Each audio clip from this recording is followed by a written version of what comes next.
সাগরের মাঝখানে এক পাহাড়, ওই পাহাড়ের উপরে বসে 500 বছর টানা আল্লাহর ইবাদত। বনি ইসরাইলের এক লোক 500 বছর আল্লাহর ইবাদত করেছে, দিনে আর রাতে একবার করে নিচে নামতেন। সেখানে আল্লাহ তাআলা পাথরের ভেতর থেকে তার জন্য মিঠা পানির ব্যবস্থা করে দিয়েছেন, আর একটা ডালিম গাছের ব্যবস্থা করে দিয়েছেন। সকালে নামলে একটা টসটসে ডালিম, রাতে নামলে টসটসে ডালিম।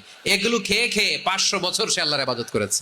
আল্লাহর দরবারে কিয়ামতের কঠিন ময়দানে যখন লোকটা হাজির হয়ে যাবে, আল্লাহ বলবেন 500 বছর ইবাদত করছে তো আমার দয়ায় আমার বান্দারে জান্নাত দাও। এই বান্দা বলে বালবি আমালি, আল্লাহ তোমার দয়া লাগবে কেন, আমি আমার আমল দিয়ে জান্নাতে যেতে চাই। আল্লাহ বলবেন তাই, ঠিক আছে, তোমার 500 বছরের ইবাদত এক পাল্লায় রাখো। আমি যে দয়া করে এই দুনিয়ার সৌন্দর্য দেখার জন্য তোমার দুটা চোখ দিয়েছিলাম, দুটা নয় একটা চোখ আরেক পাল্লায় রাখো। রাখা হবে, দেখা যাবে ওই 500 বছরের ইবাদত হালকা হয়েছে, আর মুহূর্তের মধ্যে আল্লাহর দেয়া একটা চোখের নেয়ামত ভারী হয়ে গিয়েছে।